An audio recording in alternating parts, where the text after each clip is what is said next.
And greetings. Happy Tuesday. Welcome to the Steve Deace Show here live and on demand on Blaze TV, radio, and podcast with Todd Erzin and Aaron McIntyre. I'm Steve Deace. Hope you had a great Memorial Day weekend. We're brought to you by our friends over at Farmer Bills. You know, a recent study showed 90% of Americans are not hitting their daily protein threshold. If that's you, and it's because you're on the go, maybe you're working hard, well, Farmer Bills has your back. And for a limited time, they're increasing their discount to 20% off just for you, so you can boost your metabolism, stay full for longer, and hit your protein goals with their air-dried beef biltong. You've seen the labels, the other beef jerky companies lacing their beef with lab chemicals, but Farmer Bills is a like-minded listener just like you. So the beef is American, and the ingredients are clean. Their meat snacks cured with sea salt, apple cider vinegar, herbs, and spices. Grab yours today with a limited time offer, 20% off with the new code Steve20. I would recommend the bestseller bundle so you can get both the original and spicy chili. That is Steve20 is the discount for 20% off with the code Steve20 and free shipping with the code Steve20 as well at farmerbillsprovisions.com. That's farmerbillsprovisions.com. Also, don't forget, now's a great time to subscribe to Blaze TV with all the exclusive content we offer you each and every day, all the exclusive investigative work as well. You don't want to miss any of it, and now you can get it for just $8 a month, about the price of one of those coffees you're buying each day. Come on, I know. I see you. Well, now you can spend it on the Blaze instead, and, you know, get real nourishment. That's 26 cents a day with the code DACE at blazetv.com/DACE. Use the code DACE for $20 off your promo code for a years-long subscription to the Blaze. Promo code DACE at blazetv.com/DACE. And today, starting in the next segment of the show, today is an interesting day. To me, it's kind of a special day. I don't know how well the audience can see this, but near as I can tell, this picture is from May 27th, 2000. And this is Sports Radio The Jock. And the very first day I did a show hosted by yours truly, the first time I ever worked in full-time broadcasting. Today is the 25th anniversary of this event. Man, I look a lot younger and a lot fatter.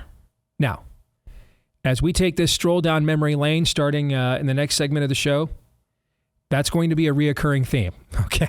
I'm going to look a lot younger and a lot fatter in a lot of these photos, all right? But figured after 25 years, there are a ton of things to look back on, a ton of great memories, and we're going to take some time today to do that, and I think it's going to be a lot of fun. And the reality is I don't have a lot of pictures, not as many as you would think after 25 years. In fact, there's going to be whole years where we just couldn't find anything. Everybody else has been. I've just never been big on it. My wife's yelled at me about it correctly. So for many, many years. But as best as we can, guys, we're going to walk people through kind of the history of this show. And it's 25 years from how we started on a now bankrupt, defunct sports talk radio station whose founder went to prison. True story.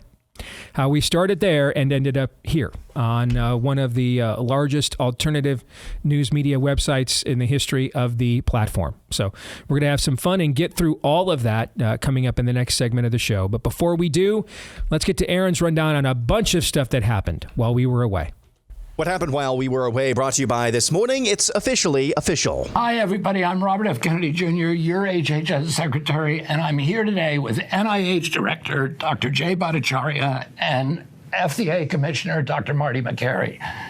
I couldn't be more pleased to announce that as of today, the COVID vaccine for healthy children and healthy pregnant women has been removed from the CDC recommended immunization schedule. So no more COVID jab recommendations officially for children and pregnant women. Meanwhile, according to independent journalist Catherine Herridge, the Biden administration labeled Americans who opposed the COVID-19 vaccination and mask mandates as domestic violent extremists, or DVEs. That's according to newly declassified intelligence records obtained by Herridge and others. The designation created an articulable purpose for FBI and other government agents to open open an assessment of individuals, which is often the first step towards a formal investigation, according to a former FBI agent.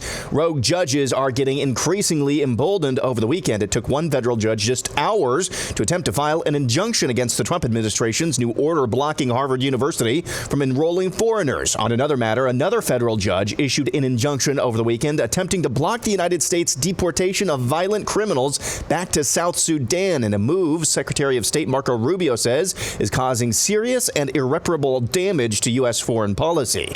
In Congress, the big, beautiful bill was met with a cold shoulder from at least two Republican senators. Here's Rand Paul and Ron Johnson. The House bill is going to add about $4 trillion to the debt ceiling. The Senate bill adds $5 trillion. There's nothing fiscally conservative about expanding the debt ceiling more than we've ever done it. I'm concerned about my children, my grandchildren, and the fact that we are stealing from them. We are stealing from our children and grandchildren. $37 trillion in debt, and we're going to add to it as Republicans? That is unacceptable. And that's why there's no way I'm going to vote for this bill in its current form. White House allies like Office of Management and Budget Director Russ Vought and Deputy Chief of Staff Stephen Miller have said explicitly there are a number of misconceptions about this bill, particularly as it pertains to the deficit and whether it actually increases spending. Elon Musk got an up-close glimpse over 5 months at the inner workings of the Republican Party and was asked recently if he's planning on doing any more political spending. I'm going to do a lot less in the future. And why is that? I think I've done enough. Is it because of blowback? Well, if I see a reason to do political spending in the future, I will do it.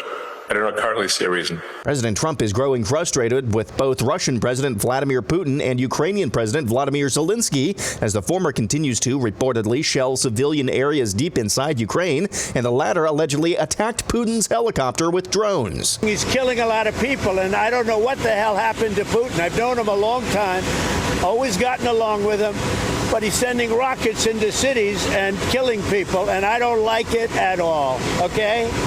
We're in the middle of talking, and he's shooting rockets into Kiev and other cities. I don't like it at all. Let's check in on French President Emmanuel Macron.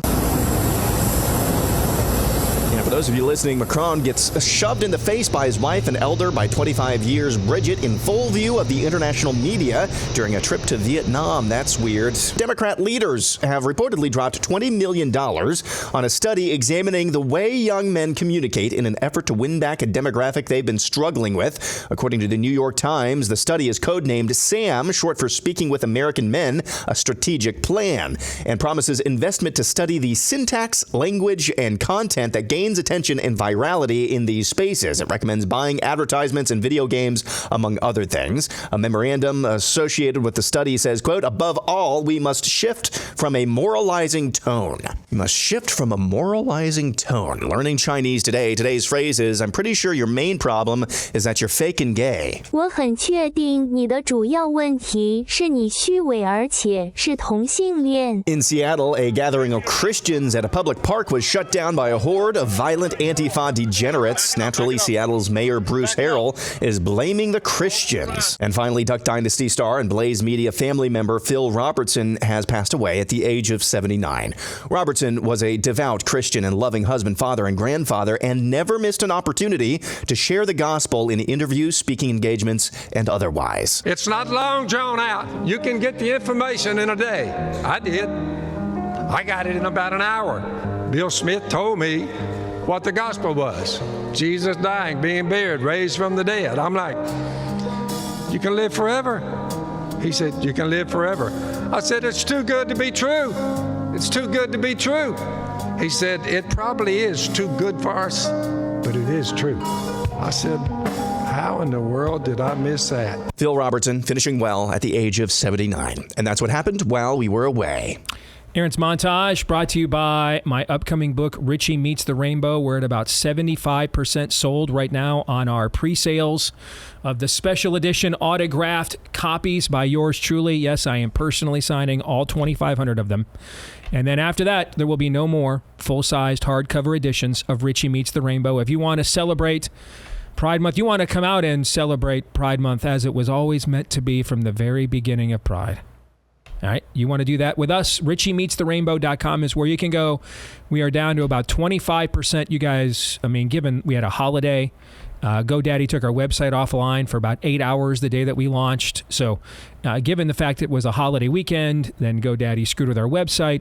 You guys have responded incredibly. So thank you very much for that. You want to get your hardcover edition sent to you in the month of June, and you'll get yours. You get a chance to order it right now before it goes public to the rest of the country. And they're not going to get a full cover or full hardcover, full-sized edition signed by yours truly like you will. All right, RichieMeetsTheRainbow.com is where you can go. RICHIE for RichieMeetsTheRainbow.com. Let's start back to front with Aaron's montage, because I think there are three huge themes in what was an extremely eventful Memorial Day weekend while we were gone. Number one, let's start at the end. You've been told it's not about the destination, it's about the journey. Wrong. It's all about the destination. It's all about the destination. To quote C.S. Lewis, you've never met a mortal person, meaning someone that is not going to live forever. It's just a matter of where. We're all going to be dead a lot longer than we were alive. Forever is a very long time. And I did not know Phil Robertson well. I did interact with him several times over the years. Was a guest on his show. He had been a guest on ours on numerous occasions. We were on the Cruz campaign together in the 2016 primary. The movie they did about his life a couple of years ago, very spot on, very well done as well. But you're talking about somebody who, despite his success, his number one and his devotion was to the gospel and then to his family. And he just never, those were his North Stars, and nothing ever got in the way with that. And that's why you're watching future generations bearing his name and DNA, following in his footsteps and rising up to call him blessed, both while he was still with us and now that he is gone. And until Fauci and Bargain, the thing that I had written in my career that had been read the most was a column I had written for USA Today. Yeah, I used to be a contributor for USA Today. They used to hire people like me. Okay. That seems like another lifetime ago. But right at the moment that Duck Dynasty was the number one show in America, about 16 million people watching per episode. Phil Robertson did an interview with GQ magazine. Pretty expansive, went into his views on lots of things, including sexuality. And he said, hey, man, it's the birds and the bees. It's natural for men to be attracted to women and for women to be attracted to men. And that touched off a controversy that included Cracker Barrel, of all places, canceling them. The entire rainbow jihad came after the Robertson family over this. They didn't buckle. They didn't bend. I wrote a column in support of them. It ended up being the second most read column of the year at USA Today that year. And until Fauci and Bargain, it's what I had written nothing in my career that had been read more until that book than that column. And despite the pressure and all of the reasons why you'd find some way to maybe soften it up at least a little bit, didn't do it once. In fact, shortly thereafter, the family doubled down and was a part of the God's Not Dead film. Just, that's what you call finishing the race. And one thing that I see, and you see a lot in great men when they were young, is they don't finish well. You see this a lot in the scriptures, men that do not finish well. And for me now, in my 50s, I am bound and determined to finish well. It is a part of my daily prayer to finish my race so that I can hear, well done, good and faithful servant, as I am confident that Phil Robertson heard this weekend. And it is all about the destination. Men, start from the destination and then work your way back. And the journey will take care of itself.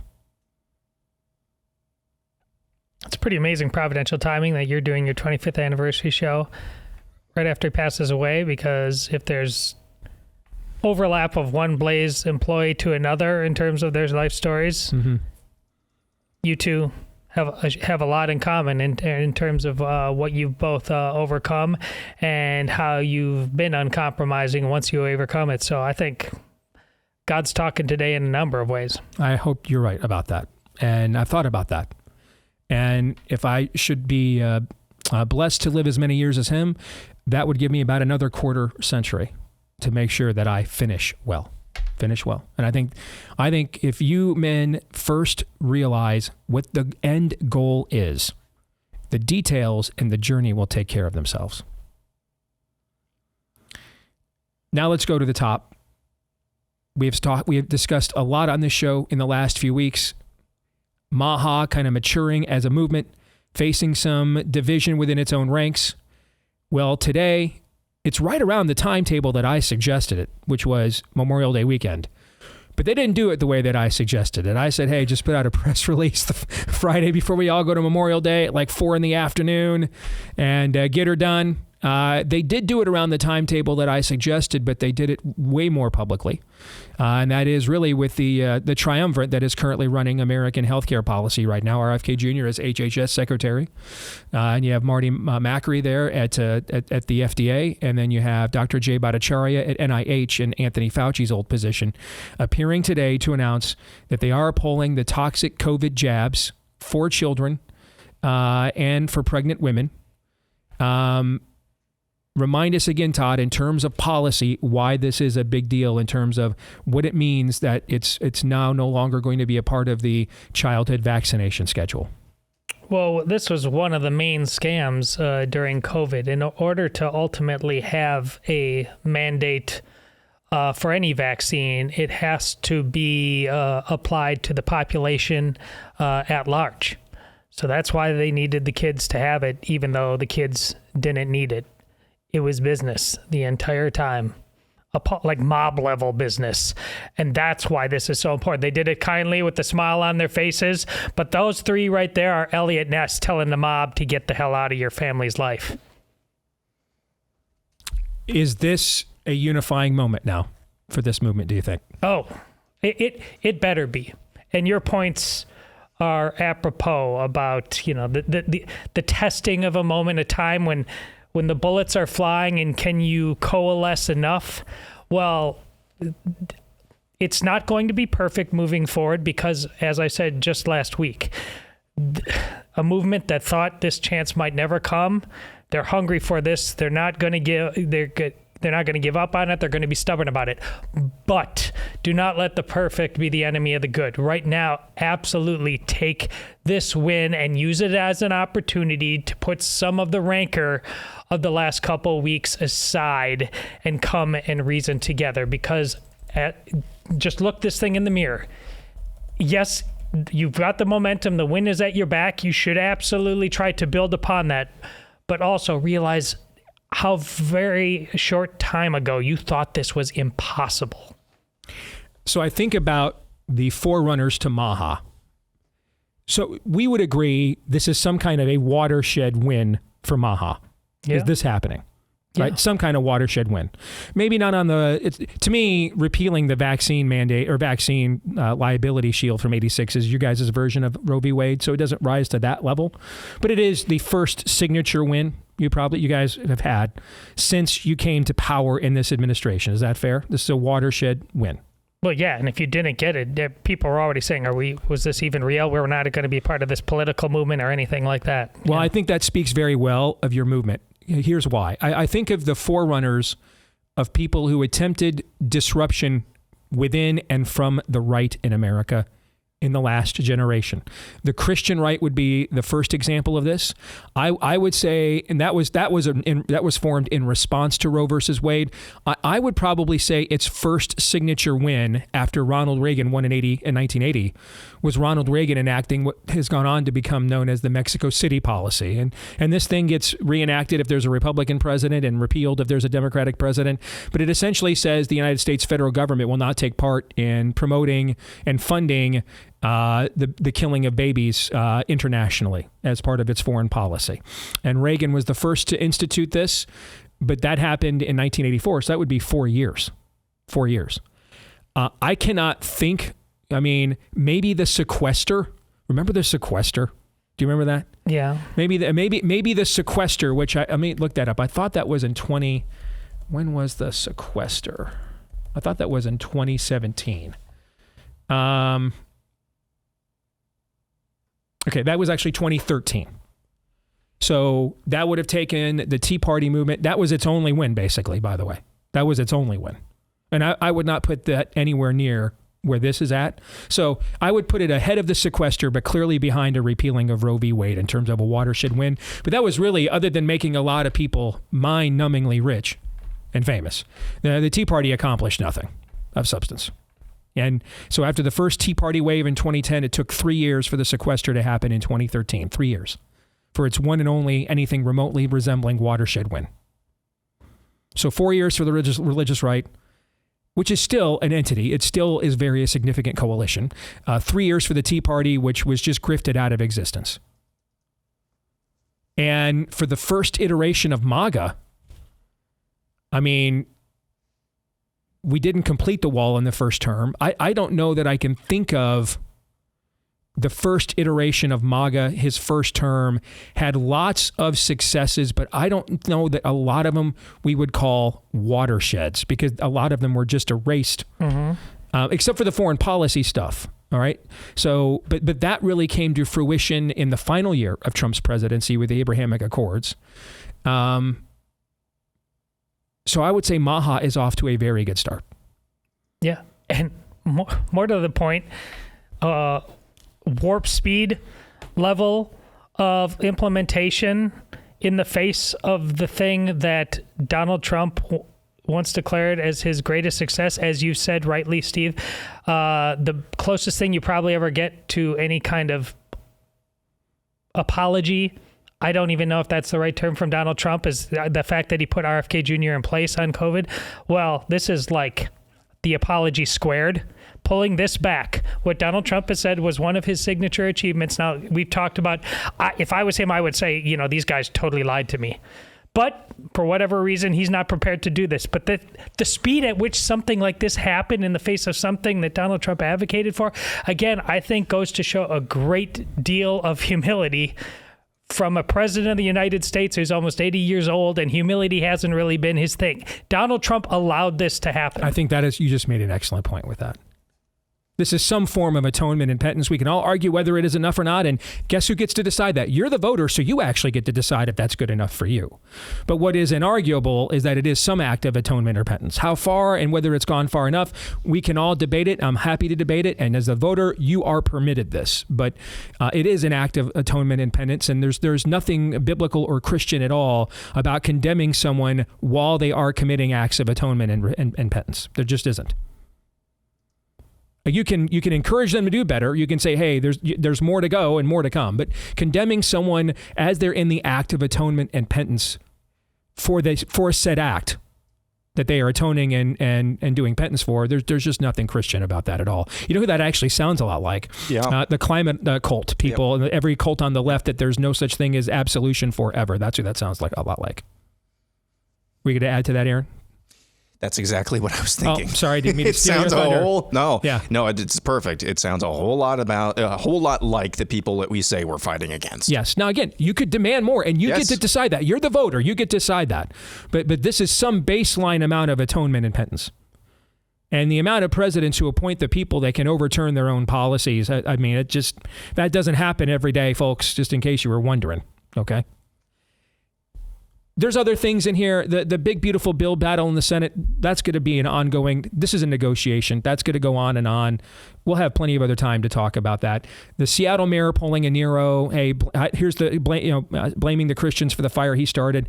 That's not going to be the only time that this kind of stuff happens in this godless age ever either. Okay, so I'm going to bypass that stuff now and get to Elon Musk. Because only the Republican Party could not just look a gift horse in the mouth, but defecate in it. I mean, I have been during the fourth quarter of last year's election, I was comparing the relationship between Musk and Trump to Gutenberg and Luther. that Trump is the bombastic pugilist that Luther was, that even people who are with him in his cause at times like, maybe don't say that or not like that way, okay? But Gutenberg was the man that gave Luther the platform to even the odds against the system, called the printing press. And Musk gave that to Trump with the largest website, platform, app in the world today for the dissemination of information, Twitter, and his purchase of it. And then the changes he made to it. And then his advocacy that stemmed out of all of that. Well, imagine if Luther had said, man, that Gutenberg guy, we don't really need him. I can imagine it. He'd have taken the seat right in the funeral plot right next to John Wycliffe and William Tyndale. And his ashes would have gotten dug up and burned too. That's how it would have ended. I mean, we just don't win this last election, guys, without Elon Musk. Now, I will say there's probably a handful of people we don't win this last election we had to win without. Donald Trump is one of them too, okay? But Elon Musk is in the group. He's pretty high up in the group, maybe number 2 in the group behind Trump himself. All right? We don't win without him. And his ability to not give a rip about blowback or anything of that nature, his intellectual curiosity, that could have been a very, very valuable weapon for an indeterminate amount of time. And this is the danger zone of growing your coalition. And we felt this with Maha for the last few weeks. The danger zone of growing your coalition when you bring people in is they don't have decades or generational attachment to you, like many of us do to the right and the Republican Party. And so they've been living without the lies we've been telling. Well, we have to win every election or it's over. It just so happened it was true this last one, but we got to vote for Tom Tillis and all these terrible Republicans over and over again. And then how we turn on each other if someone stands up and says, I don't want to do that, right? They're not from any of that and don't care. They've been living life as far as they know without any of that stuff. So this is earnest to them. They're just approaching this from hey, I think this is really something we've got to do something about. Oh, you're not going to do something about it? Well, I've got other things I can do.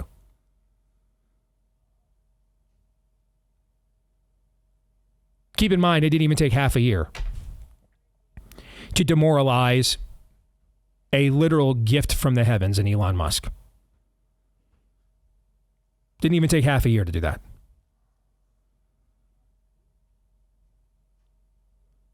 And there could be consequences for that long outlive this last election cycle, including the opportunity cost of taking someone that was on the path he was on and essentially stymieing him and demoralizing him. Keep in mind, this all started, much of what we've endured and accomplished to resist what the spirit of the age was doing in this country, all started because the Babylon Bee got banned by Twitter. That's what started it all. That got Musk's attention. And that's when he acted. And that was the domino that set into motion many of the other dominoes that we saw all line up, harmonically converge in this last election. And now we have gone to the source of that convergence and just completely demoralized it, as the Republican Party does. And so this is the danger of getting out of our silo. When you don't deliver for people, they don't have years and years of lies they've been telling themselves. They don't have, favorite shows and programs that they have been using to basically help them deceive themselves. And they just dip. Peace out, man. I got other stuff to do. I'm going to send rockets to Mars or something. Remember when I told you, as hard as it was to assemble this coalition to win this last election, it was going to be even harder to hold on to it to govern? This is evidence of that. More in a moment.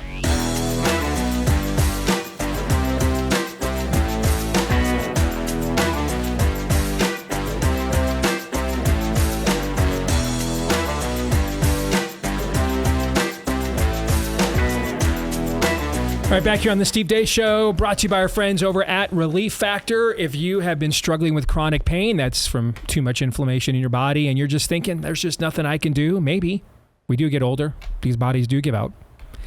But there might be a decent chance, how good of a chance, about 70% looking at our numbers here, that there is a solution out there for you, and it's called Relief Factor, because over the years, about 1 million people have taken the 3-week quick start to see if they didn't see a reduction in their pain in 3 weeks or less, and about 70% of them did, and stuck with the product long term. It's the drug-free supplement created by physicians who can prescribe drugs, but they got tired of just masking the pain and risking side effects. They wanted to go right after the inflammation that was the cause, and that something they created is Relief Factor. It's going to cost you just $20 to see if you don't also see a difference in your pain threshold in 3 weeks or less when you go to relieffactor.com.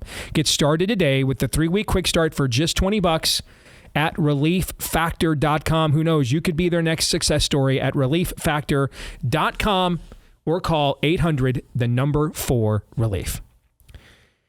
Well, I mentioned at the top this picture here, and I'm wearing a shirt that is roughly the same color on purpose, because this picture here is from, I think, my very first show, May 27th, 2000. And that would be 25 years ago today. And this is when I made my debut in broadcast media full time.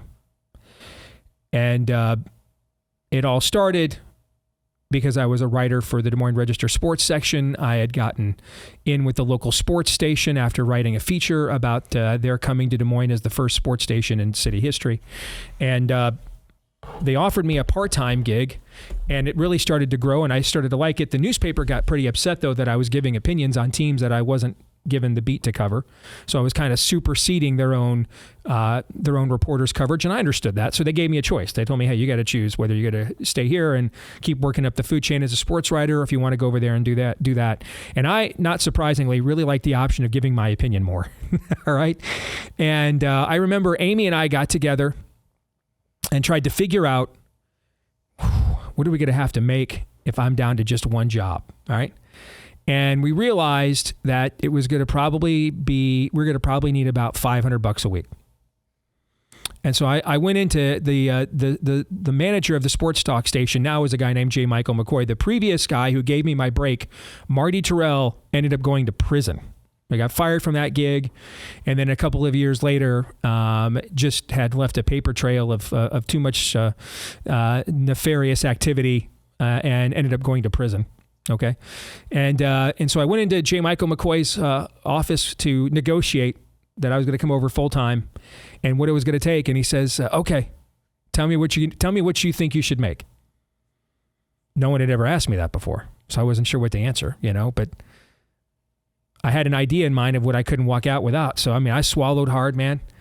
And I said, I'm going to need $500 a week. And he looked at me for like a William Shatner pregnant pause. And my heart was about to sink into my bowels. And then he said, okay. And I walked out of there thinking, guys, that I was Ralphie's dad in A Christmas Story. I just was an Arab trader. Later that evening, we were at dinner celebrating. I realized he kind of accepted that number way too quick. All right. But that's how I got into this business, but that's not how I got started. And that's where I want to start with we're going to do this in photos and in visuals, but it really starts with this photo. All right. Remember, I warned you. As we do this through the course of the show, you're going to notice two things. I'm going to look a lot younger, and I'm going to be a lot fatter, okay? But here's the reality. If not for this photo, and this photo was taken April 5th, 1997, this is our wedding day. And if this day does not happen, let me tell you where I would be without this day. I was a mailroom clerk. I had been kicked out of university for failing to go to school for an entire semester. I was there the whole time. I just never went to class. And they threw me out because apparently they demand you show up every now and then. And I had been working at temp agencies and was working in the mailroom at Blue Cross Blue Shield when I met Amy. And if it's not for her, I just was aimless and directionless. I had gone from, someone that people would have thought was going to be one of the most likely kids in my high school class to go on to be successful, to basically a complete and total morbidly obese loser. And without her and the expectations that came from being a husband and the direction and the encouragement that she provided, we're not here today. So I think if we're going to do any kind of retrospective of these last 25 years and how we got to this point, I think you got to begin the story at the beginning, guys. And this is where it begins right here. And before we got married, as I was contemplating whether or not my future was going to be that maybe one day, maybe I could work my way up from minimum wage at Blue Cross to full-time employment there. And I was now also working as a part-time news assistant at the Des Moines Register, which means I was a grunt. I was filing photos. I was helping the agate section. That's the small print part of the box score page that used to be in sports sections, kids, if you don't even know what that is anymore. All right. I was helping, take high school sports scores from, BFE at 2 a.m. Okay. And I had whined and complained that they never gave me a chance to write anything, even though I had no qualifications, no experience, no degree. But like many, 21, 22-year-old guys, I thought the world owed me something. And so they gave me an assignment one day just to shut me up. And it was to do some kind of analysis of how Iowa track and you'll like this, Todd, since your family is so well-versed and highly achieving in this particular sporting world, including this past weekend at the state tournament, right? All right. They gave me an analysis that they wanted me to do how Iowa track and field athletes did in comparison to all of our border states, Illinois, Nebraska, Minnesota, and Kansas, or Missouri, I mean. All right. And where I came from, the only thing worse than track was field. So I never did it. Just never turned it in. Just thought it was beneath me. True story. And the Saturday morning they were going to fire me for dereliction. I was the only one of my buddies that was sober enough to go get breakfast for everybody. So I was coming back from Hardee's with a bunch of breakfast for people, and I got side blasted on South Union Street in Des Moines, Iowa, without wearing my seatbelt, and it almost killed me. Concussed me. I went to the ER and everything else. And I'm sitting in an ER, and they're pulling glass out of my head and everything, and that was not, that was not my spiritual awakening, but I kind of had a personal awakening. Like, I am a loser, and I'm going to die a loser. I got to do better than this, And I just committed that I'm starting all over. I really wanted to get into sports media. I'm starting all over.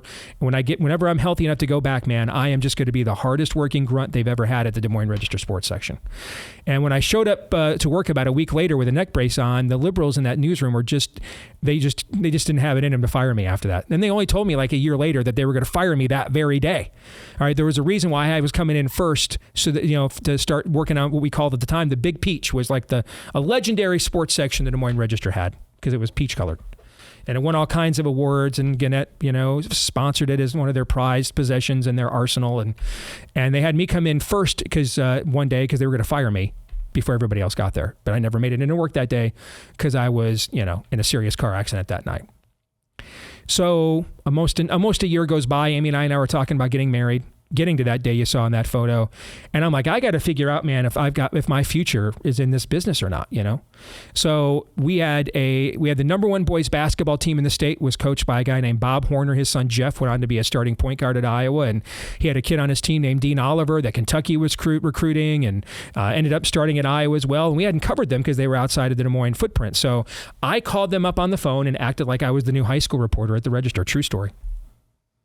Interviewed everybody, spent hours doing this, made numerous phone calls, just made it look like I was the new Register's high school reporter, and gambled that they were never going to call the Register and verify this was true. They didn't.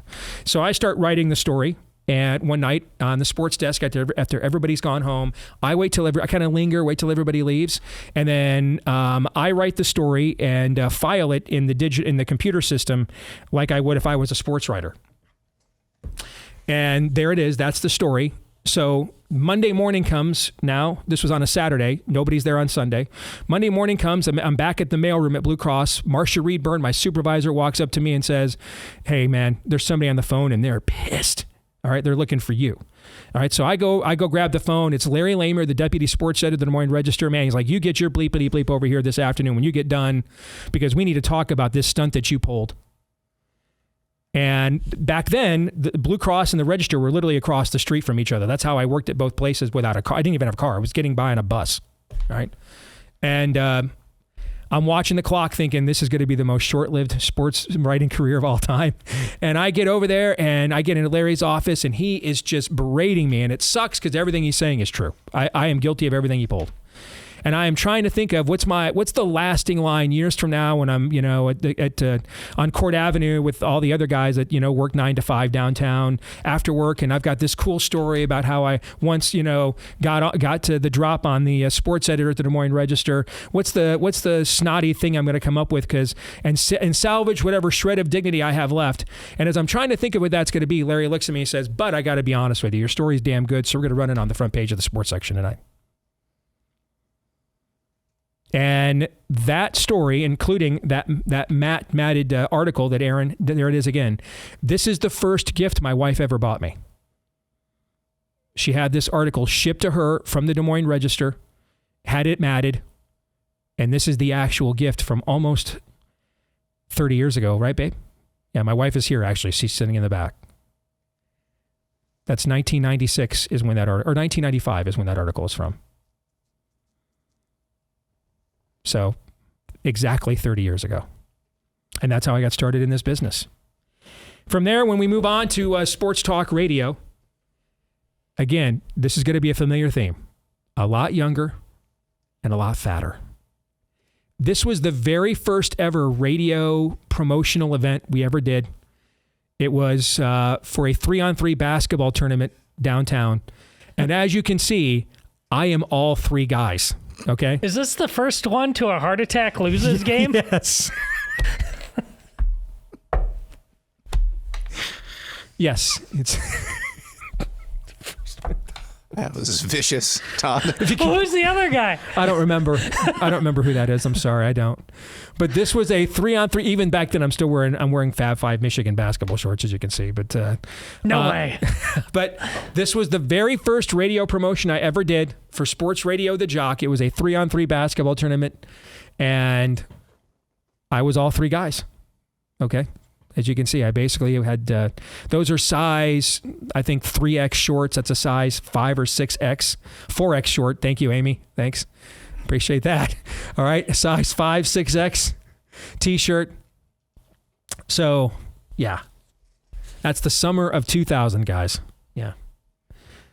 I almost went Y2K in that tournament that day. I got to be honest with you, man. I don't remember a lot of that time period, but I do remember I didn't breathe for a while after that event. Okay. All right. Yeah, I needed the inhaler a few times. You're right about that. Later that summer, all right, this is my very first big get ever. Okay. Some of these photos are kind of dated and worn, so forgive me. But the Baltimore Orioles were over in Kansas City, and it was Cal Ripken's final year in Major League Baseball, and he was injured. But almost every time a guy is injured, he stays behind when the team's on the road. But since this was Cal's last year, he traveled with the team to say goodbye to as many fans as he possibly could. And I drove over there with with our program director, Johnny Wright. And this is August in Kansas City, guys. All right.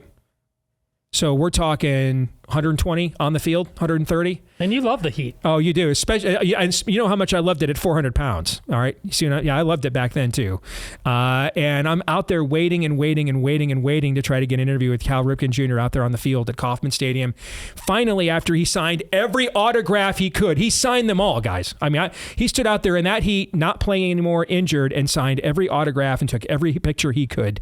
Okay. Finally, I got that interview. And that's a photo. That's the first big get interview of my career right there. What is that recording device? It probably is. Yeah, it probably is. We were just going from splice and tape to digital right about this time, right? Then Napster came in, and so we're pirating all kinds of bumper music and everything else. So, and that's the thing too. All right, I'm young. I'm only 27 years old here. Right. And so When I came in our market, and now Napster makes all this music instantly available digital for the first time, we're running bumper music and liners and sounders that didn't sound like anything else. Like I sounded like I was from another dimension compared to because I was by far the youngest person there. Like nobody knew what Sabotage was, by the Beastie Boys until they listened to my radio program. Now I am the old guy. Like now you guys send me bumpers. I don't even know what the bumpers are. Just let Aaron do whatever he wants. I don't care. All right. But back then I cared a lot. Okay. And it had to sound young and it had to sound trendy, and Gen X, because we were the millennials back then, or the Gen Z back then. But that's my very first ever get. One of the first big events I ever did, I think we got time for one more. One of the first big events I ever did in sports talk radio was a charitable event for all of Hayden Fry's former assistants at the University of Iowa. And they all came in to do a charitable event that I got to host. And it's, or did I skip one? City View. Oh, I forgot. Oh, that's right. I forgot one. Thank you, Aaron. Oh, yeah. Where is it? So every city has one of these. All right. These are like your alternative, because the mainstream paper is not left-wing enough, your weekly left-wing alternative. Well, ours used to be really cool and left-wing. Right. So it used to talk about me like all the time. And so this was the first time they ever put me on the cover. This is the first time I ever had somebody do a feature of me. All right. And even back then, Steve Deace won't shut up about coaches, Christianity, and the American Revolution, because I used to tie all kinds of cultural and philosophical things. Even before I was converted, I was interested in Christianity intellectually and historically. So I'd tie these things into, these the sports analysis that I would do. Now, like a lot of these left-wing things that used to be left-wing but cool, now they're just Marxist and communist, and they just want to kill me. They just want to hurt us now. Right? Yeah, the old iCubs guy and newspaper publisher. Michael Gartner. He ran that thing. Yep. Yeah, when I was at the Register, they turned on me. They dug up some stuff on my personal Facebook page and reported it to the editor. So somewhere between this story on you and what happened to me, the tide turned. Yeah, and and we'll throw that up there really quick because that'll kind of conclude the sports talk radio. Almost concluded. But when I worked for Michael Gartner in the Iowa Cubs sports station, they're the ones that sponsored this event for Hayden Fry and for his charity. And that's a very young and very fat me with a very young Kirk Ferentz, a very young Bob Stoops, and a very young Barry Alvarez, former Hayden Fry assistants. And they all came down that morning, and the four of us did this big charitable event with the Iowa Cubs for Hayden Fry's charity with all of his former assistants. Dan McCarney was there. Bill Snyder ghosted us. He was supposed to be there. Ghosted us for the event. Prickly to the end. All right. But these are some things I have forgotten about and not even looked at in many, many, many, many years. So, all right. When we come back, and I found one event this morning I totally forgot that I got to do that I think a lot of you are going to find kind of cool. All right. That's coming up next year. Stay tuned.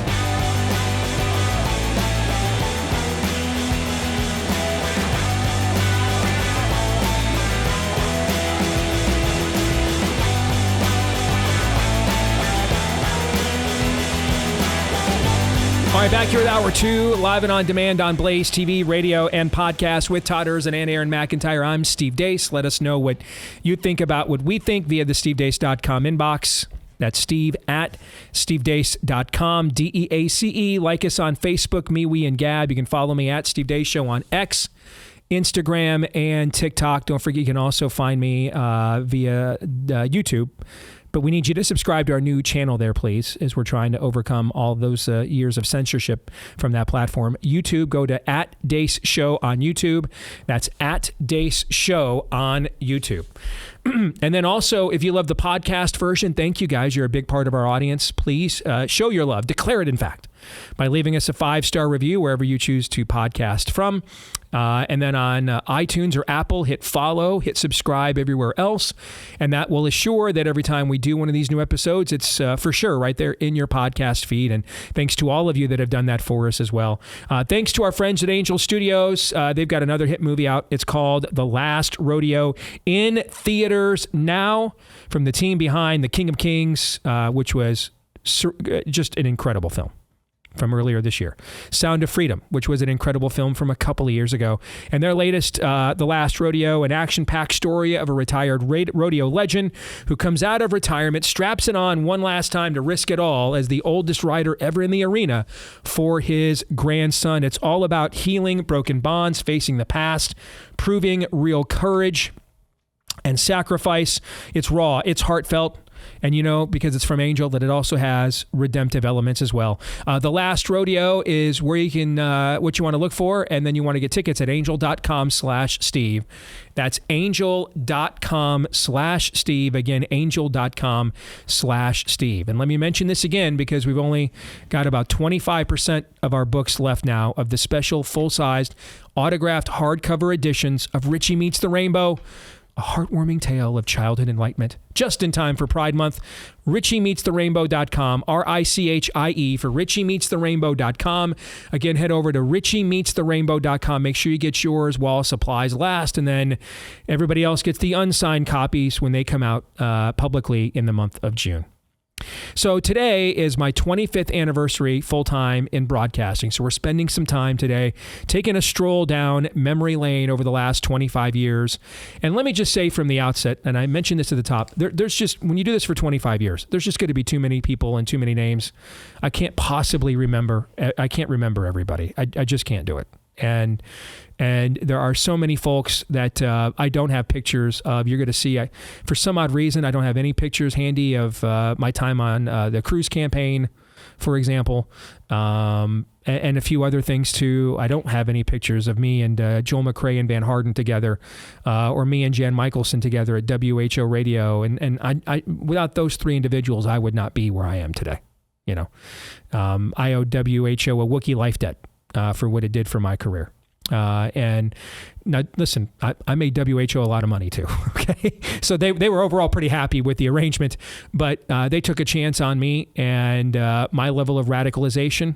And I mean, I wouldn't be where I'm at today without them. So those are just some of the things I won't be able to recognize everybody. And if you don't come up, please accept my preemptive apology.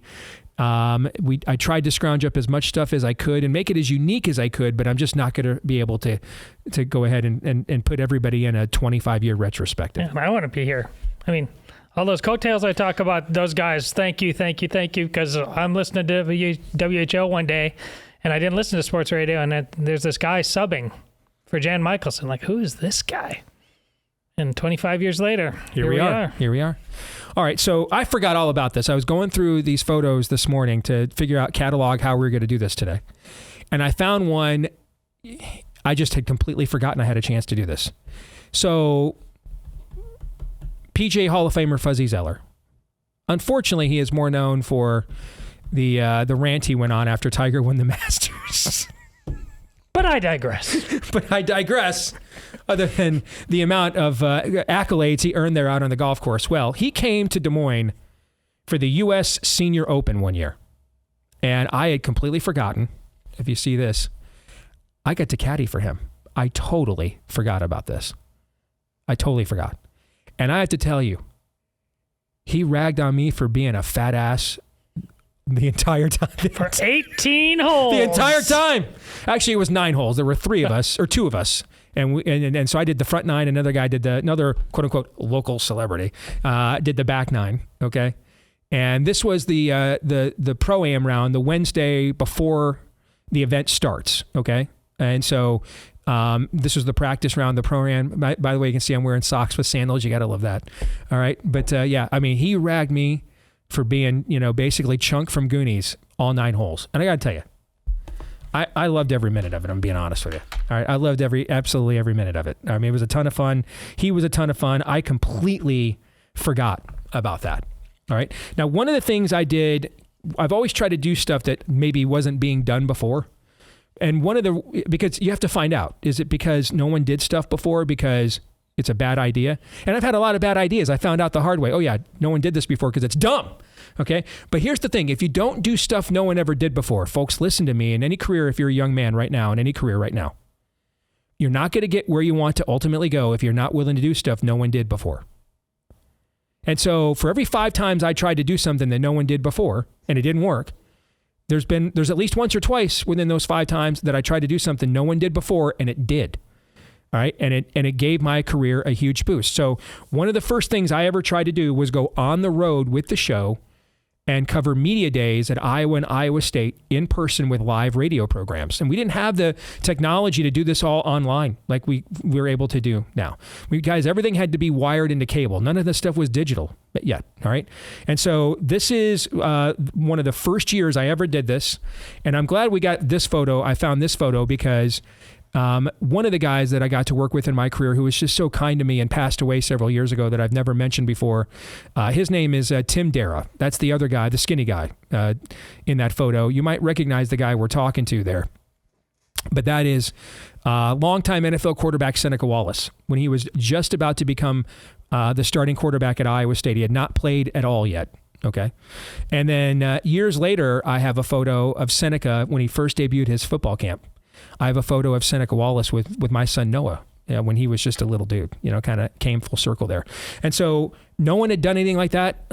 It was very risky. Do you have the connections to make it happen? Can you get on the air?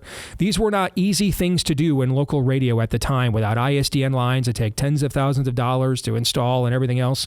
And so we found ways to kind of make it work and jerry rig it. We found if we didn't take any calls and we just did it over a phone line. So now I'm doing a 3-hour show, no callers. All right. Now we've got to line up interviews. Are they all going to play? Okay.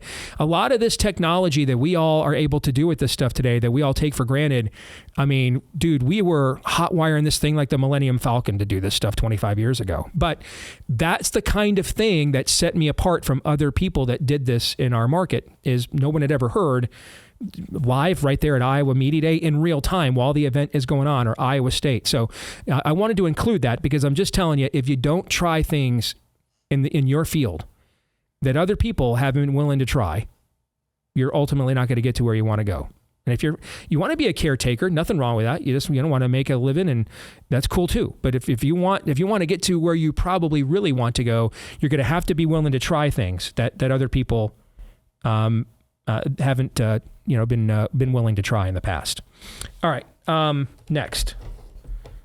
Where did I put? Oh, that's digital too. All right. Let me show you this one next. Okay. So in 2006, now after 6 years of sports talk radio. Oh no, I skipped Doug Gross, didn't I, Aaron? My bad. It's okay.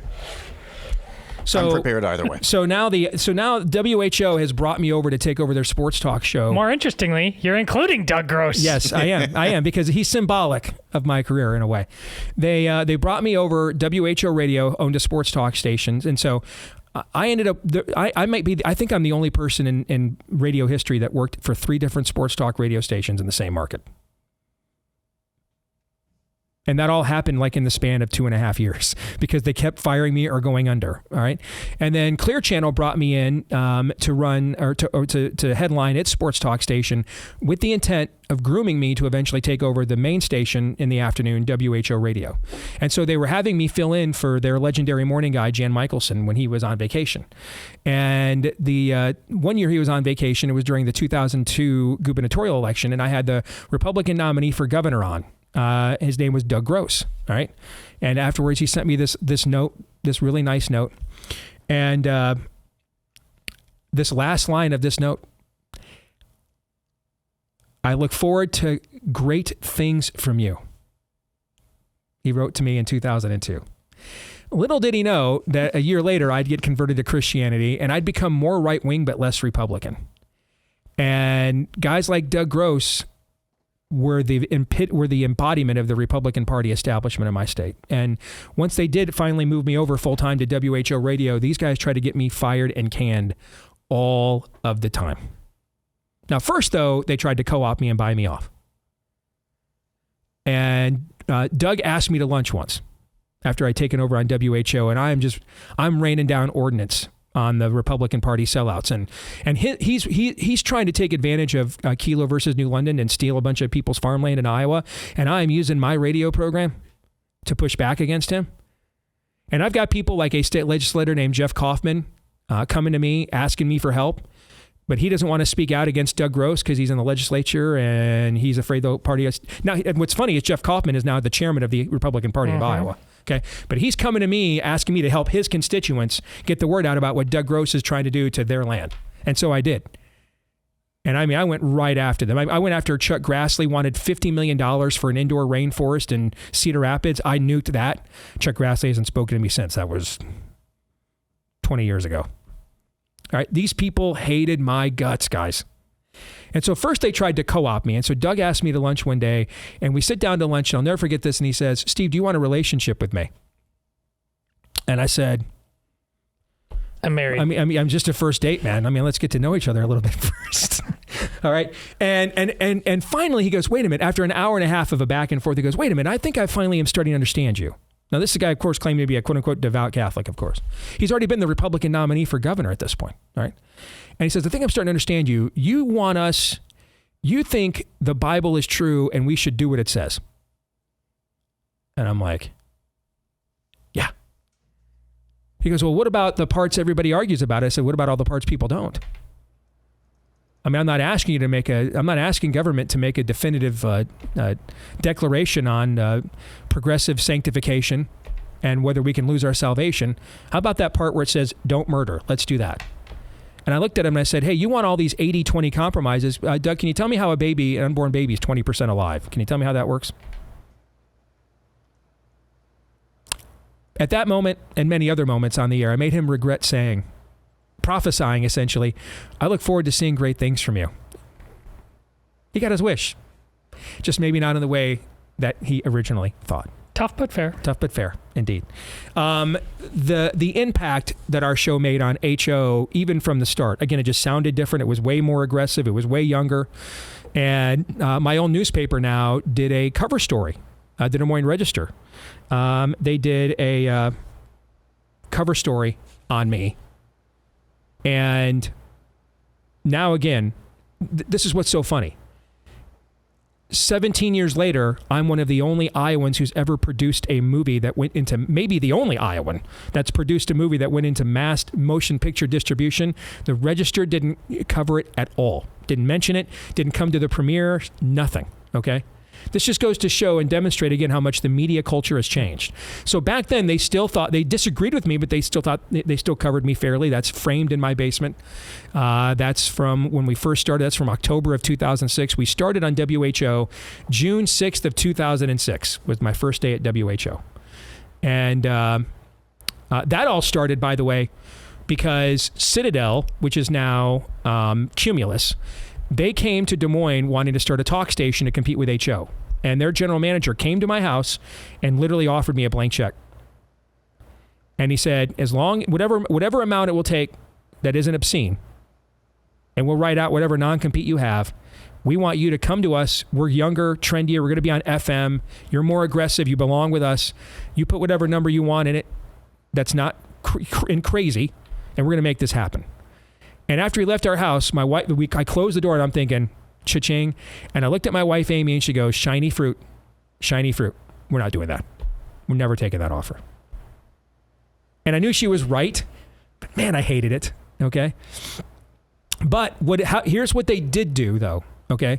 Is Van Harden and I did use, my program director, we used this competing offer to finally convince San Antonio, because they hadn't sold, Clear Channel hadn't sold to Bain, hadn't sold to Bain Capital yet. We finally convinced San Antonio to agree to move me to WHO Radio. We kind of leveraged that to say, see, he doesn't want to do sports. He's got to move on. He's getting other offers. And other stations had come to me. One of the most famous radio stations in America, KDKA in Pittsburgh, came to me a couple different times, for example, trying to get me to move away. But I just didn't want to move the family, neither did the wife. So I've always been thankful to Citadel, now Cumulus, for giving me an offer that I didn't take, because we used that offer to leverage corporate into moving me over to WHO. All right. So, and don't forget the part in between those two Register stories, the part where they hired you to write op-eds and then fired you before. Yes, when it was even dude, written. I completely forgot about that. The Register did do that. That would happen later. Yeah, we'll come to that later. So after WHO, from there, I stumbled into the influence that I had no idea what kind of influence I was going to be able to wield in an Iowa caucus. I found out accidentally. the day of the Iowa straw poll, and Mike Huckabee kept selling out of tickets. His campaign did not buy enough tickets, and I was his patron champion on the radio. Okay, and his campaign did not buy enough tickets, and 3 times had to go back and get refills of tickets. And that when he finished second to Mitt Romney in that event, that's when people were like, hey, he could actually win this thing, you know. And the morning after the Iowa caucuses in that cycle, Joel McRae, our general manager, called me into his office that morning when I got into work, and he said, hey, congrats on your big win last night. I said, what are you talking about? I wasn't on the ballot. He goes, oh, yeah, you were. And Joel used to have on his desk the WHO coverage map, which extends way into Minnesota and way down to Kansas City and way over to Chicago. But it doesn't go west at all. It's very weird. All right. So Western Iowa cannot hear WHO at all. And that's actually, before I came along, where all the Republicans were. All right. By the time I got done, Central Iowa is where all the radicals now were. Okay. And the Western Iowa, that's where Romney won. Romney won Western Iowa, where all the traditional, I've been voting Republican for 30 years people were. Okay. But in the more radical parts of the state, Joel took the Des Moines Register's map, county by county, of where Romney and Huckabee won, and laid it out over his desk with the WHO coverage map. And guys, with one county exception, it was a complete and total match. He goes, again, congrats on your big win last night. And now I've got Fox News calling me. I've got Byron York, who was then at the National Review, telling me that the Romney people told him my show was worth $3 million in Oppo research that stopped Romney from winning. And this is now where I begin to realize we could do more than just host a talk show here. We could be activists. So I start recruiting candidates, and I start finding people to run for office and helping them out and giving them airtime they could never pay for on their own to primary terrible Republicans. And now Doug Gross and his people and Terry Brandt, they're losing their damn minds. And a guy named Bruce Rastetter, who's still around in Iowa politics. He's on our board of regents, in fact. He was the biggest ethanol baron in the state at the time. He came to WHO radio. See, y'all think I didn't know about this, but Van and Joel, they told me all of it. I knew it all the whole time. And Bruce Rastetter came to WHO. One of the biggest earners on HO was the Farm Show, where all the farm companies would advertise their stuff to the farmers. And he advertised over $900K a year in that show. And he told WHO, if you do not get rid of Deace, I'm pulling all of my advertising out of the Farm Show. And WHO was like, that $900K will be missed, but we billed about $2 million last year in Deace's show. So good luck to you, I guess. See, that's another lesson. If you're a believer in the workplace, I'm telling you right now, my experience has been people who like objective results are better to work with than do you agree with me a lot. That gets real subjective real fast. All right. And when Bain Capital took over at WHO, there was a lot of talk that I was going to get canned and fired. Bain Capital was great to work for. They loved me. Bain Capital didn't care. Dude, I could slurp Mitt Romney. If I got a 5 share, I was gone. I could literally hang Mitt Romney in effigy, but because I had a 9 share, they were totally cool with it. I can live with a standard like that. If the standard is we all have to agree on every last thing, and you guys always send me stuff, every time someone else on the Blaze says something that is different from me, at least 20 of you will email me what they said. Like, we all have to say the same thing. We all have to agree on absolutely everything. That is not a good standard for any kind of an enterprise, frankly, to be successful. The better standard is, here's what we need you to produce. Can you produce that? And if you can, great. We can continue. And if you can't, sorry. Because that puts your fate in your hands.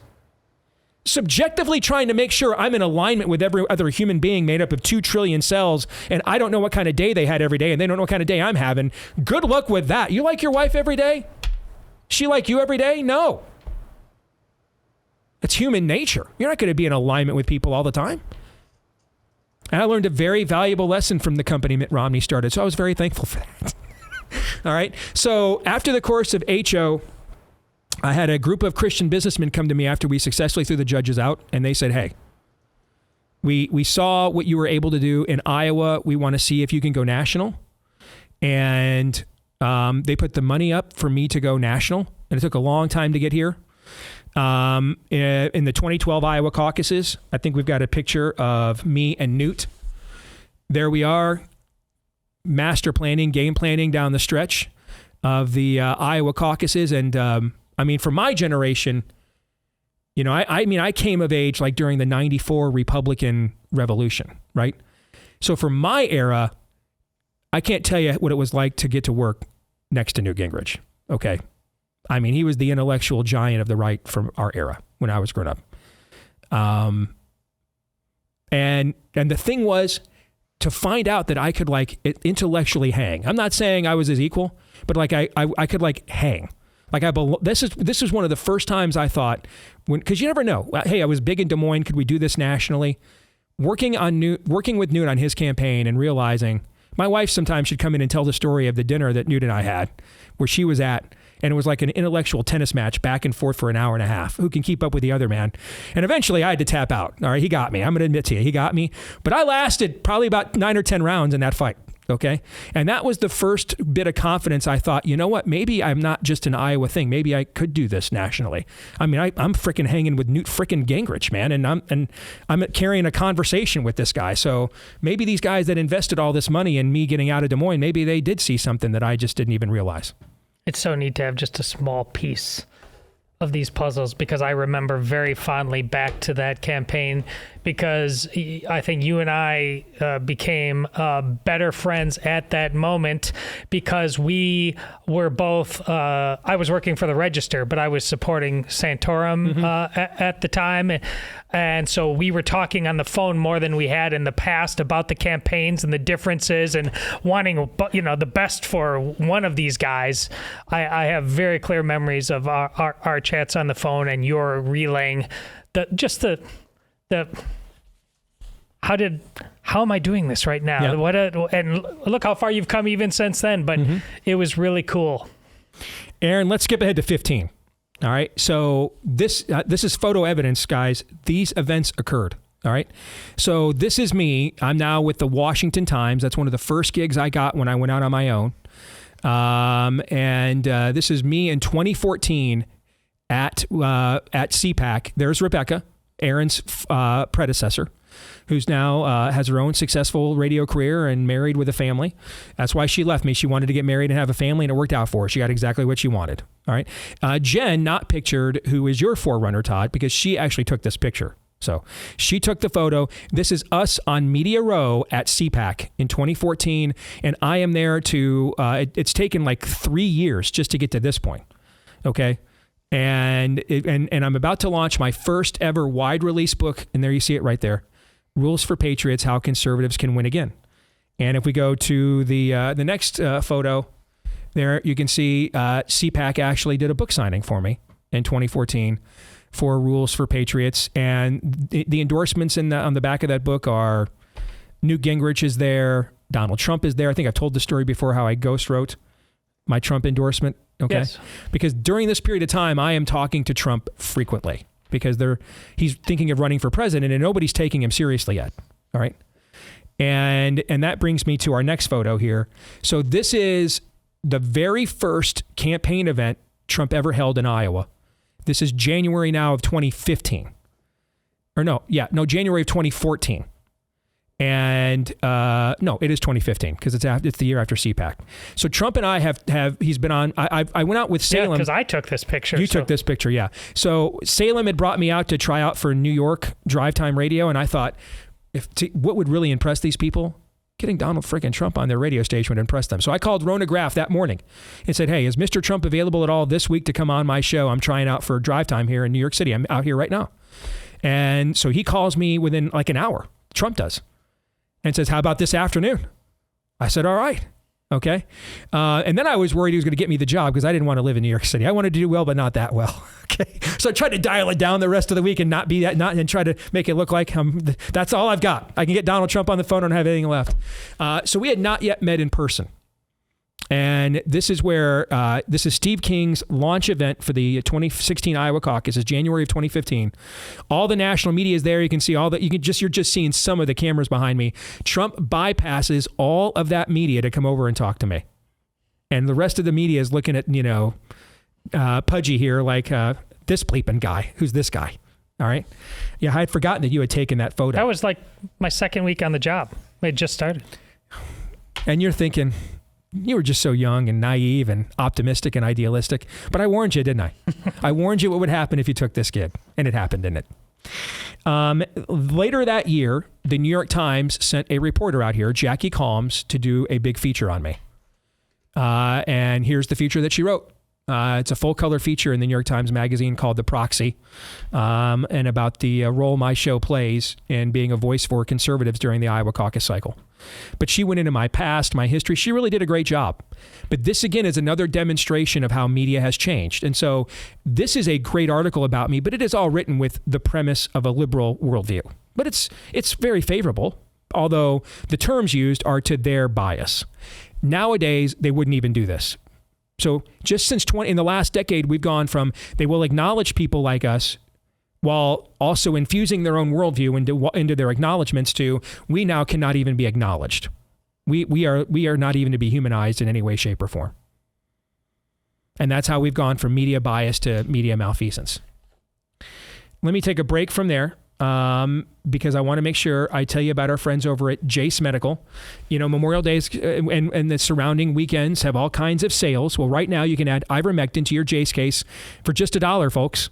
That's a prescription medication that won a Nobel Prize a decade ago. About the time the New York Times was doing that feature on me I just showed you. And it's available for $1 as an optional add-in to your Jace case, which is a personal supply of emergency antibiotics that every household should have on hand just in case they try to take those away from you when you need them the most as well. And it doesn't stop there.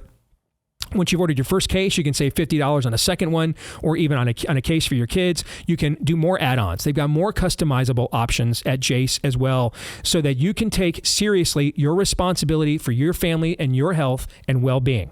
Make sure you're prepared for the next time that could never happen here, happens here, and it happens to you. All right. You're prepared for a real emergency because you went to Jace. Go to jace.com, Jase, enter the promo code DACE at checkout for a discount on your order. That's promo code DACE at jace.com, Jase, promo code DACE at jace.com. Use the code DACE at checkout for a discount on your order. All right. We got to show this one because this is one of my favorite moments I've ever had. And I didn't realize I had this photo until I looked yesterday. Okay, so this puts us to number 19, Aaron, right? Is this the one I think it is? Let me look this up real quick. Number 19, yes. Number 19. All right. So I used to say for years, I want to be Josh McDowell when I grow up. Maybe the greatest apologist the American church produced in the last century plus. More than a carpenter, evidence that demands a verdict. Many, many years ago, Josh signed over the rights to his books to Campus Crusade for Christ to help them raise money. And I mean, you're talking about just one of the greatest apologists, again, the American church has produced in the last century. He was here in town, found out I was a big fan, came over to do an interview, and I was totally geeked to do it. This is the old studio before Aaron came to work here. And at the end of this interview, guys, as we're taking a photo, Jen's taking the photo, at the end of this interview, he pranks me with a kiss on the cheek, and it just totally threw me off. I had forgotten I had this photo, and Jen captured that moment. So that's, again, one of those moments in my career I didn't know that we had a record of, but I'd always, because I tell this story, people think it's not true. Well, now you have the proof. All right. More in a moment.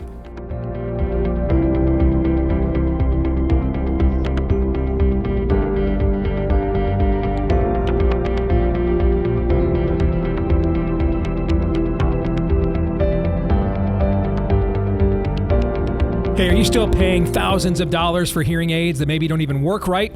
Well, MD Hearing makes high-quality, easy-to-use, rechargeable hearing aids with exceptional sound quality that are personalized to your profile, and they cost a fraction of what typical hearing aids cost. For example, MD Hearing's Neo model cost over 90% less than clinical hearing aids. It fits right inside your ear. No one will even know it's there. They just launched the Neo XS. That's their smallest hearing aid ever. I have given these to my stepdad, Jim, over the last couple of years since MD Hearing has been partnering with us, and he's just raved about the benefit that they've made for him. Founded by an ENT surgeon who saw many of his patients needed hearing aids but could not afford them, so he made it his mission to develop a quality hearing aid that anyone could afford, and so far MD Hearing has sold over 2 million hearing aids, and they offer a 45-day risk-free trial with a 100% money-back guarantee so you can buy with confidence. All right. So get the high quality, affordable hearing aids you deserve with MD Hearing. Go to shopmdhearing.com. Use the promo code Steve to get a pair of hearing aids for just $297. Plus, they are adding a free extra charging case. That's a $100 value just for our listeners and viewers. That's shopmdhearing.com. and use our promo code Steve and get a pair of hearing aids for just $297. All right, we're coming down the home stretch here. Today's my 25th anniversary of being in broadcasting full-time. And in your career, there are going to be moments that are pivot points, right? That if this doesn't happen, this maybe never happens. Or if we do this, maybe everything is different. The next two we're going to talk about are the two biggest pivot points of my career, one way or the other. All right? This photo was taken on one of the most important days of my life, frankly, that didn't involve my wife or kids. This is me and now President Trump. This was taken in July of 2015. And Trump and I had just gotten done meeting before he spoke at the Family Leadership Summit that year in Ames in place of the now canceled Iowa straw poll. The national media was there. We're live on C-SPAN. I am the co-MC with Frank Luntz. And since I'm going to be endorsing a candidate, I don't interview the candidates. So Luntz does the candidate interviews, and then I am the MC for the rest of the event. And Trump and I had met privately in one of the dressing rooms in the back before he spoke, and with the intent of essentially closing me. To then, you were there with me to cover this event. We were also, so I'm co-MC of this event. You and I are with Rebecca are broadcasting live on Salem Radio all over the country. And so I left and you guys took my place so that I could go meet with Trump and be there for his appearance. And you and I had discussed this for many, many months, whether I should do this or not, how to make this work. And we were going to take the offer. We were going to take the deal and sign in. Okay. And so this photo is taken right before the now president, Donald Trump, goes out on the stage and speaks. And you guys might remember that day is when, so I'm backstage now in the green room, and it's me. There's only 3 people back there. Me, Ben Carson, and Candy Carson were the only 3 people as Trump is now speaking. And Sam Nunberg, 4, who was Trump's political guy. And Trump says, I like POWs that weren't captured, talking about John McCain. Mm-hmm. I'm like, dude, I can't stand John McCain, but you can't say that. All right. Talked about Norman Vincent Peale was his favorite theologian. And I'm like, that guy makes Joel Osteen look like Augustine. And I just thought, and the crowd, 1,600 activists sit in that audience, and they were like, clown show. And I remember looking at Ben Carson. I turned around and Ben Carson is given the throat slash, like, cut. Okay. We all thought he was toast. I didn't know what to say. So I just ejected. And I'm walking up the back hall to avoid the media so they don't stop me and ask me what I thought. And someone grabs my arm and yanks me in a room. It's Ted Cruz. He says, hey, man, did you see that out there? Because he's trying to get me to go to work for him, too, but he has no idea I'm about to actually take Trump's deal. I'm like, oh, yeah, I saw it. Yeah. He goes, man, I'm the candidate who's the friendliest with Trump. I mean, the media is going to crush me over this. What should I don't know what to do. Frankly, if I were Trump, I'd get out of the race because you're probably not going to agree with saying stuff. Little did I know. And do you remember when I came back to our broadcast booth, you were like, dude, how are you back already? What just happened? And we're like, meltdown. Absolute meltdown. The summer of Trump was fun while it lasted, but we're done here. But one of the things we talked about, how wrong we were. We talked about what you'll know when you know. You know, sooner or later, Donald Trump will show you. Yep. And to be fair. So the next day, Amy and I go to a movie after church, and I get a call the next day from Sam Nunberg. It says, hey, man, we're not done by a long shot. I want to send something to you. I said, okay. So he sends me a ghost column that he has written for Trump that's about to be published by USA Today. And in the title is, I Will Not Apologize. And it's Trump doubling down. I've done more for POWs than John McCain even has, okay? And I'm reading this out loud. I'm like, that's a bold strategy, Cotton. Okay? And Sam's like, you don't like it? We took this right out of your book, Rules for Patriots. That's what he told me. We just took it right out of Rules for Patriots. Reverse your opponent's premise and use it against him. Hey, you think McCain's been so great on POWs? I've actually given more money than McCain's had the government give. And I'm thinking there's no way that's going to work. And so Amy and I just moved on, and we're now down to Bobby Jindal and Mike Huckabee and Ted Cruz. And we ended up going with Ted Cruz. So after I'm formally with Ted Cruz, I called up the guy who is running Trump's Iowa campaign, whom Trump hired on my recommendation. He hired him on my recommendation. And I called him to try to kind of get him to come over to the Cruz campaign. Because I'm thinking by now this thing is like toast. Right? He goes, Steve, I'm going to tell you, I almost resigned right after you backed out.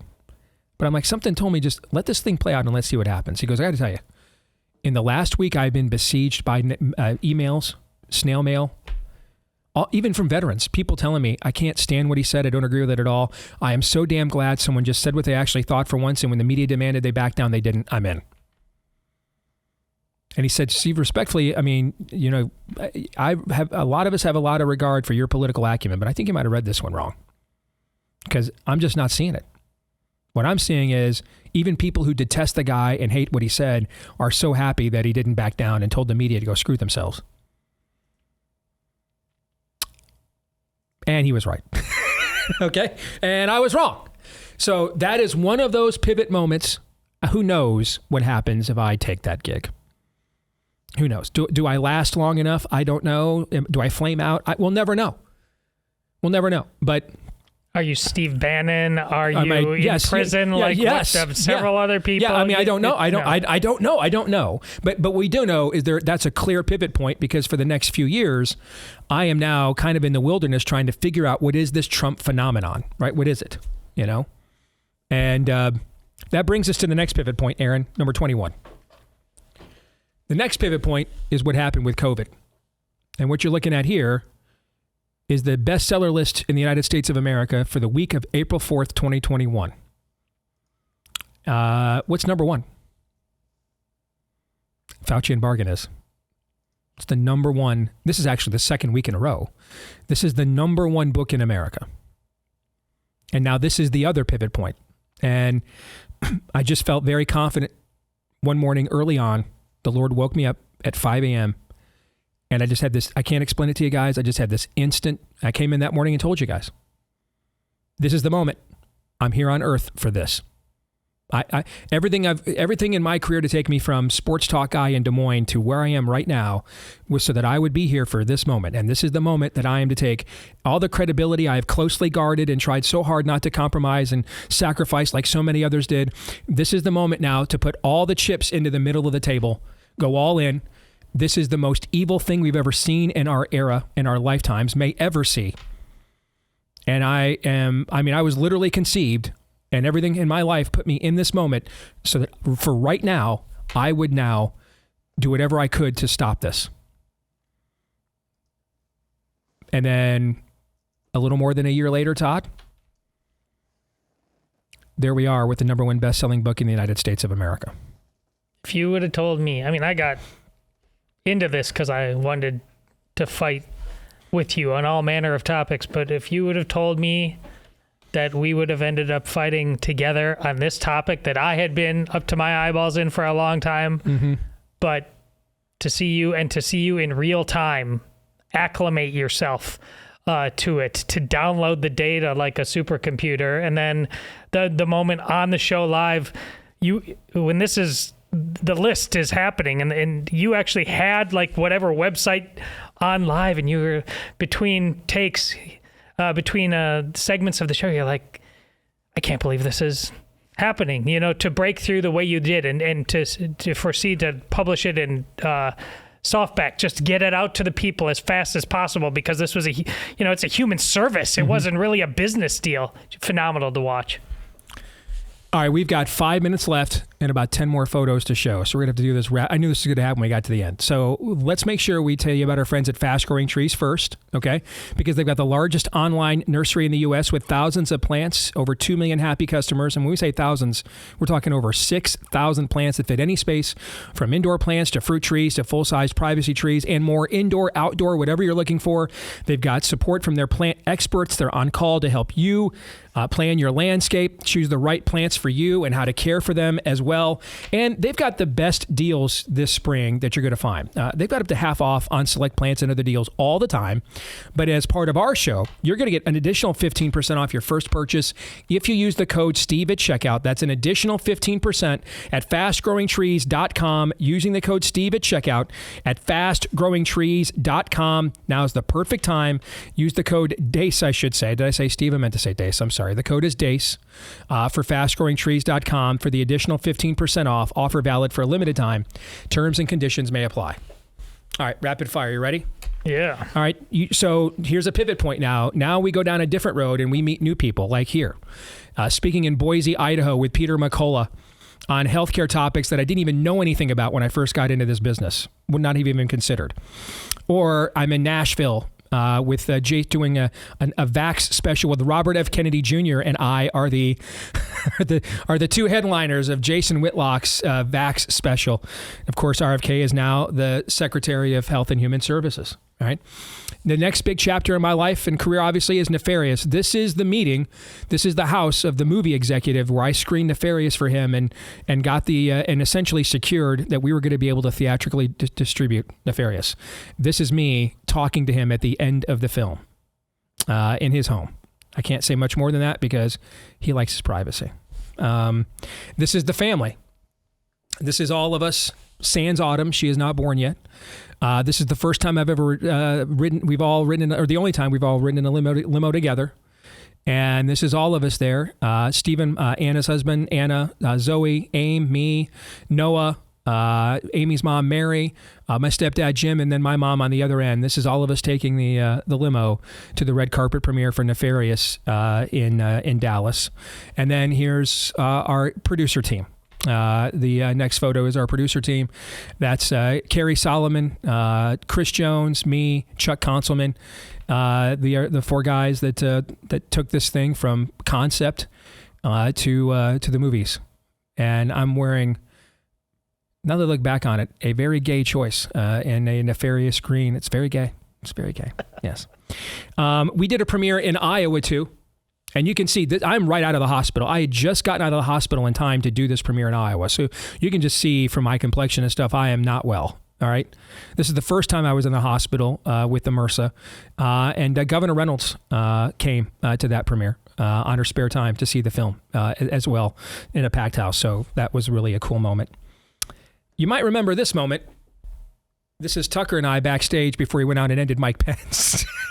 All right. So, yeah. And when he went out there, ended Mike Pence, Asa Hutchinson never started, so you don't get credit for that one. Okay. But that's the Family Leadership Summit in 23. This is right after Tucker had just gotten canned at Fox. And this was the first public event that he did. Next, this is me on the debate team for DeSantis during the primary last cycle, right there in the front row in Miami. And I'm seated between Ron's wife, Casey, and Vivek Ramaswamy's wife, whose name I cannot remember, forgive me, but two not unattractive women. Okay. And I definitely had a seat to many men probably would have been jealous of the seat that I had at that event that evening. Now we get into the more contemporary stuff. This is me last summer at an event with Charlie Kirk, rallying pastors around the country to get mobilized and involved in this election cycle. This was an event in Dallas. This was a dinner held about a year and a half ago privately. This is me and Amy. There's Jordan Belfi, one of our stars of Nefarious, Jack Hibbs and his wife, after we did an event for Nefarious at Jack's church. That had over 5,000 people came to that event. Said at the time it was the biggest event they have done at their church was for that film. And it's also where I lost my hearing. So I kind of remember it for that. One of the cool moments I get to do in my career when you do this for a living is you find out who likes your show. And so I get a call one day from a buddy, says, you know who Darrell Evans was? I said, yeah, the first man to ever hit or win the home run crown in both leagues. First base DH for my 84 Detroit Tigers. Goes, yeah, well, he's a big fan. And he's here in Dallas. If you're here in town, you want to come by and have him meet you? I said, well, were the previous popes Catholic? So let's do this. So Darrell Evans came by. I was in Dallas at the Blaze Studios. And that's me with his 84 World Series Tiger ring. He let me wear that, dude. And I got to tell you, that was That was the thrill of a lifetime there. And then I think the next big pivot point for our show is when we were in D.C. recently. And not every day you get a call from the vice president's office saying, hey, if you're free, can you come by again tomorrow morning? The vice president would like to meet you. I'm like, oh, I think I can squeeze that in, right? So that's J.D. Vance and I. That's just about a month ago now, right? Is when that photo was taken. Here's the three of us outside there, the White House. What a great view. What a great shot that is, too. Todd with the toothiest smile you will ever see Todd Erzin have when his kids aren't running or winning a race. Is that picture right there. It was a good day. It was a good trip. Speaking of toothy smiles, that's me with one now. My turn, because I got to take one with Superman. He's just sitting there. We're sitting there having dinner in the official White House mess hall, as one does on a random Tuesday, and Superman walks in. So that was very cool. And I wanted to end this the way we began it. This is a picture Amy and I took in last summer on at the Grand Hotel on Mackinac Island. Her all-time favorite movie is Somewhere in Time. She's always wanted to go to the hotel. I finally made a good enough living. I could take her there and give her the red carpet treatment. This is the photo we took before the dinner. And you guys and your support of our show, this moment doesn't happen without you, which is why I thought that this was the place for the show to come full circle and for it to end. So Thank you, guys. Thank you for the last 25 years, and we'll see if we can last another 25 minutes. Romans 8:28.